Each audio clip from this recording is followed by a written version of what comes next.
Hola amigos, ¿cómo les va? Bienvenidos al canal de Charlie Pereira, el senador.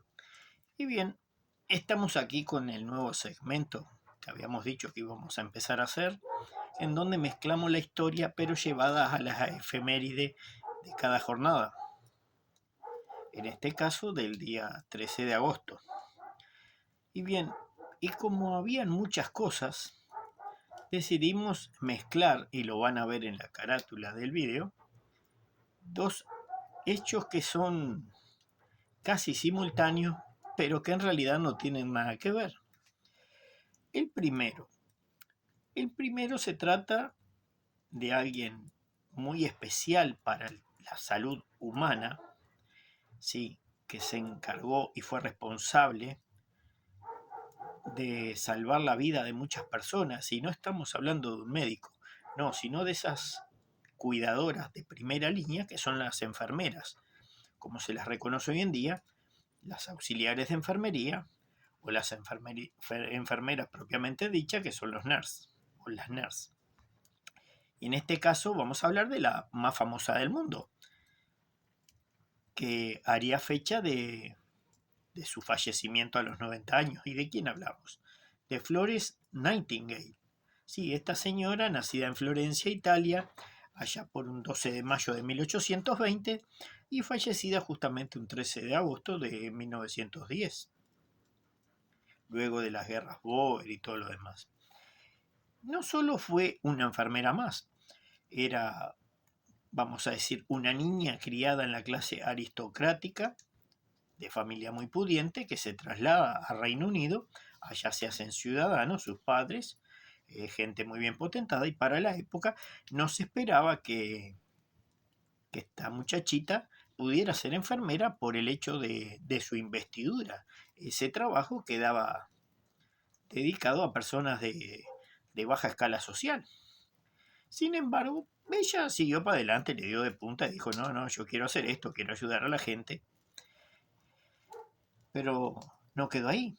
Ella fue al King College de Londres, sí, nada más y nada menos que el Colegio de los Reyes, o sea, un lugar emblemático.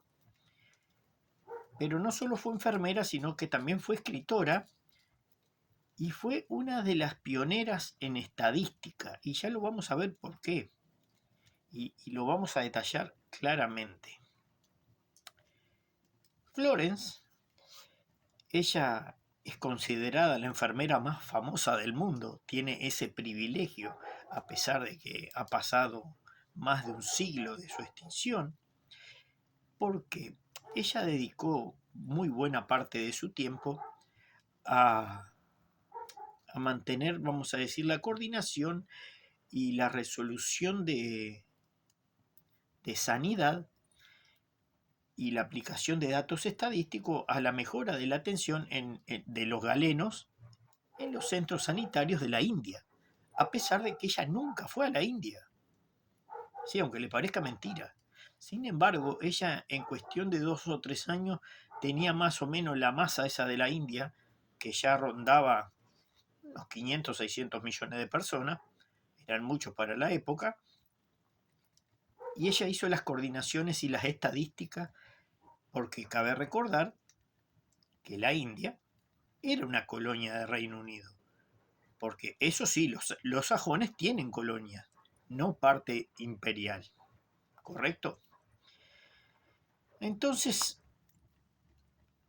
si sería importante esta señora enfermera, ella, que tiene como su fecha de nacimiento, ¿sí? Un 12 de mayo, como el Día Nacional de la Enfermera o de la Enfermería en este caso, dado que hoy a la fecha existen también hombres que realizan estas tareas. Por ejemplo, por llevarlo ahí, y se lo voy a leer por acá, en Escatori, en el año 1854, noviembre precisamente, eh, mientras estaba la guerra de Cerdeña y estaba los otomanos y los franceses y el reino de Piamonte, que todavía no era parte de Italia, y estaba el ejército de Reino Unido todo entreverado, batallando contra el imperio ruso, que era en aquella época,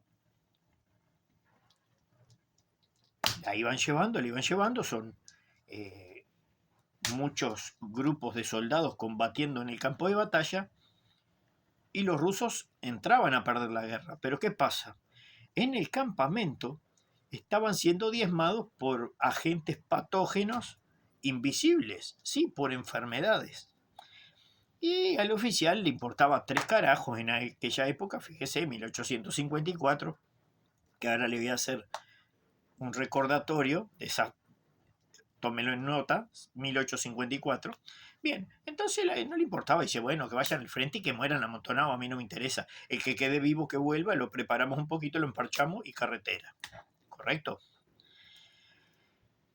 Entonces el rey, mejor dicho, la reina Victoria dice, che, estamos perdiendo por paliza, porque nos está cagando a palo una enfermedad que es imposible verla. Alguien que solucione algo.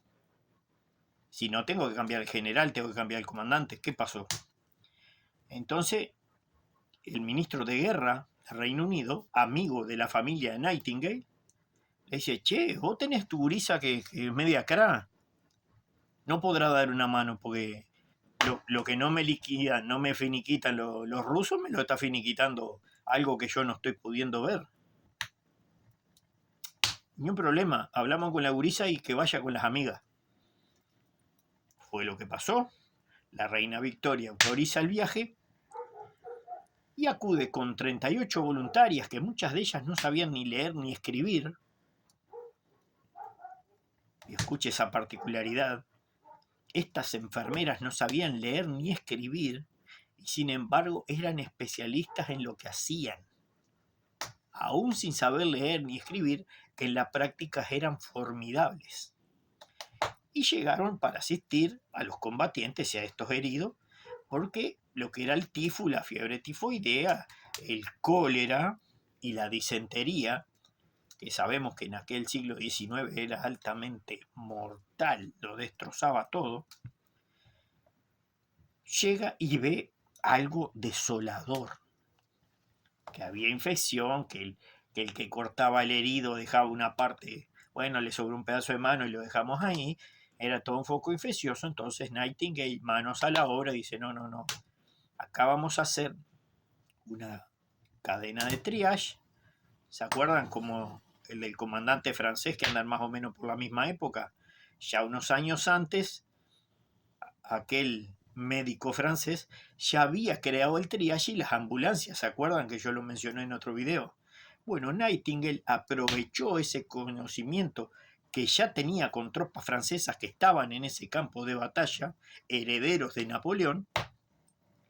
Entonces dice, no, acá vamos a organizarnos mejor. Usted médico cirujano, si va a cortar algo y va a tirar, bueno, córtelo, pero no lo tire. Lo ponemos acá.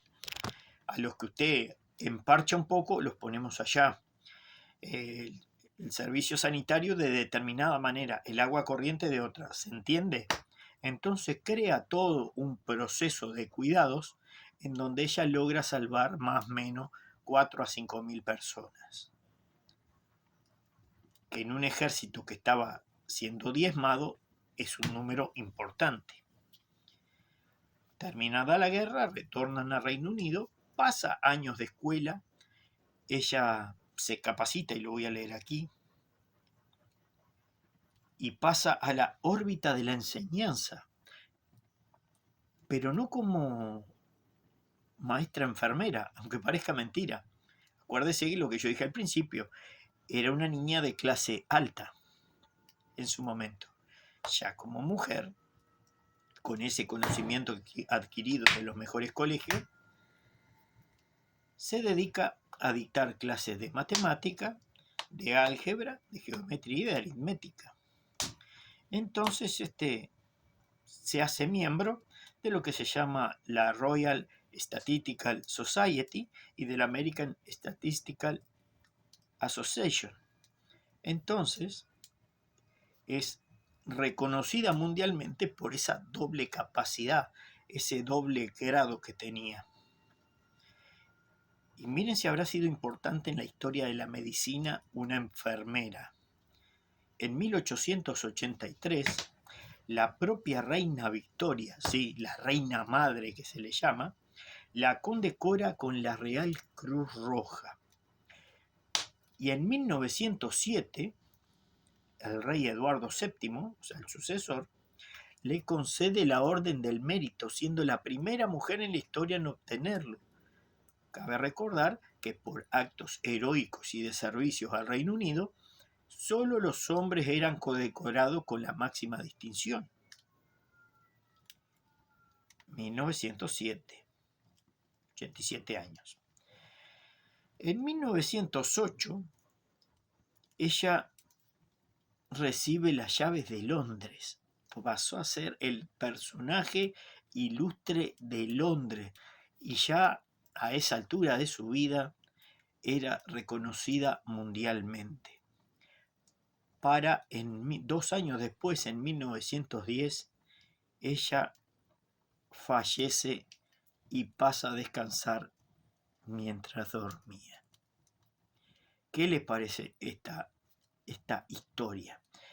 Pero todo no queda ahí, porque en esta efeméride que tenemos hoy del 13 de agosto, vamos a ver algo que vendría a ser como el polo opuesto a esta obra de bien de Florence Nightingale. Acompáñenme y vamos a verlo juntos. Transcurría el año 1961.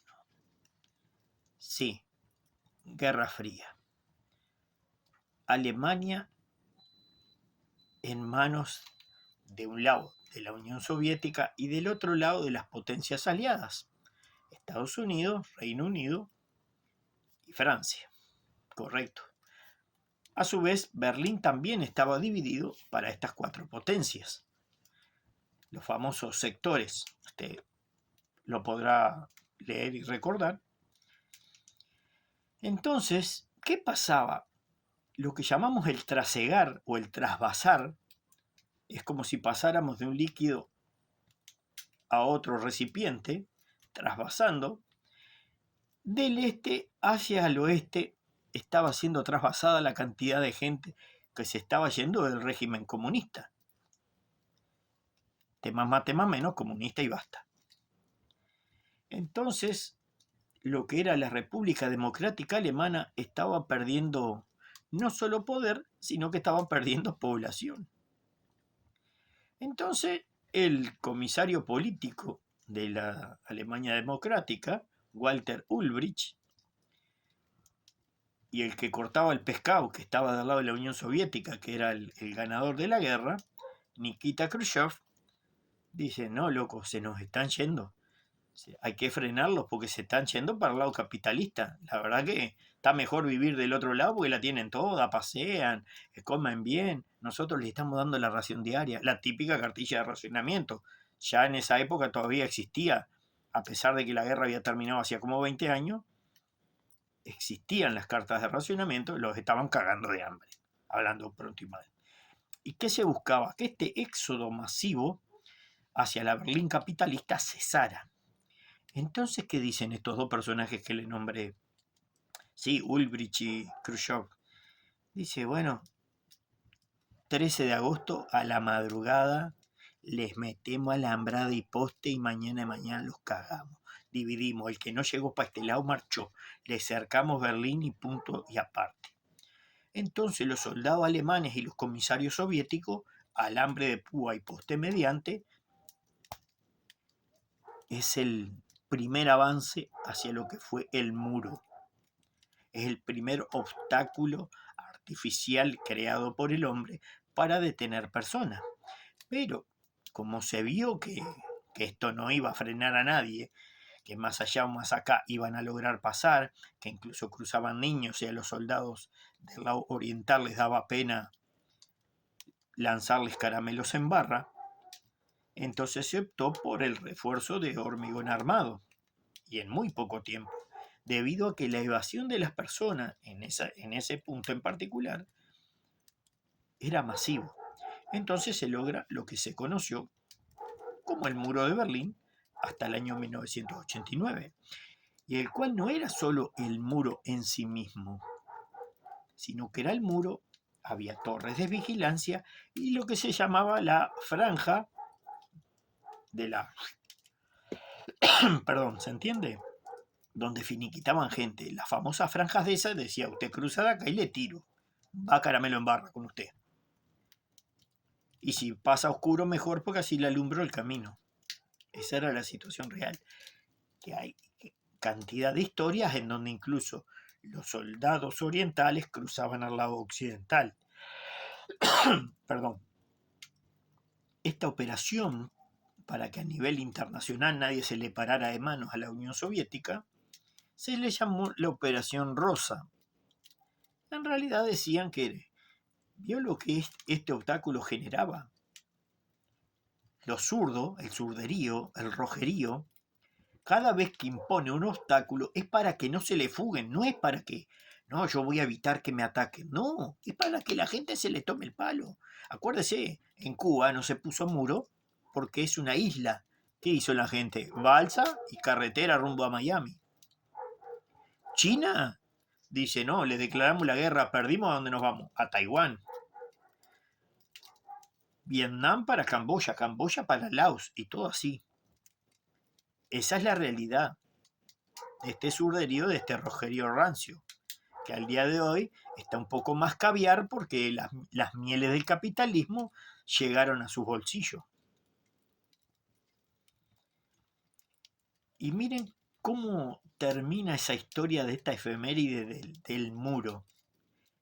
Cómo hay un dicho uruguayo que dice, Dios nos quiere cosas chanchas. Estaba cayendo la Unión Soviética a lo que ahora pasó a ser la Federación Rusa. Se estaba desmembrando y cayendo a pedazos. Entonces la gente comenzó a presionar y a presionar y a presionar. Llenó las calles, se prepararon con botellas de champán para abrazar incluso a los soldados que los iban a reprimir en un primer momento, y lo apretan en una rueda de prensa a este que estaba, a Gunter Schabowski, que era un dirigente del Partido Comunista. Entonces lo apuran en los vendajes y le dicen, che, escuchame una cosa, ¿y acá qué pasó? La gente está como loca ahí en las calles, dice que vos vas a liberar todo. Dice, hiciste una ley para liberar. Y el tipo fue tanto la apretura y la cara que dio al mundo, que salió para todos los medios del mundo. Recuerdo esa jornada, que incluso trajeron al de The Wall y otros maravillosos más para ese día. Ya tenían todo preparado, la gente estaba así con las botellitas prontas para descorchar y salir de joda y de holgorio. Dice, bueno, sí, vamos a dar la ley al final, la vamos a hacer de cumplimiento inmediato. Y el tipo se apura y no consultó con nadie y dijo, sí, están autorizados a derrumbar el muro. Entonces la gente, como los agentes del orden, como no tenían órdenes claras, dice, no, pero el hombre está diciendo esto en las pantallas, así que, y como en aquella época no había celular para corroborar en forma directa, tenías que ir a una garita y de ahí llamar a una centralita. Los más veteranos saben lo que hablo. Enchufar y pasar de la central para ver si en el Reichstag le dejaban el dato. Dice, no, ¿sabes qué? Ni me complico más. Muchachos, traigan a su familia y crucen para el lado occidental y ustedes si quieren ir para el otro vayan. Aquí no ha pasado nada y somos todos alemanes. El tema es que con ese apuro a Gunter Schabowski, el muro cae. Y como dice el presidente Milei, se olvidó de aplastar a los zurdos, porque hoy los tenemos como la enfermedad que son. Pero sí hay que agradecerle la cagada, como suele pasar con esta gente, de que este líder comunista no supo qué contestar, haciendo referencia a uno de nuestros tiempos, que no sabe nunca qué contestar, siempre está pintado, le hizo un bien a la humanidad, porque los dejó que fueran el capitalismo y hoy Alemania es lo que es. Amigos, quería traerles estas dos pequeñas notas de color de las efemérides para que ustedes puedan disfrutar y ya iremos agregando alguna otra. Ah, y hablando de recolección de residuos, un 13 de agosto, también nacía Fidel Castro. Un abrazo para todos.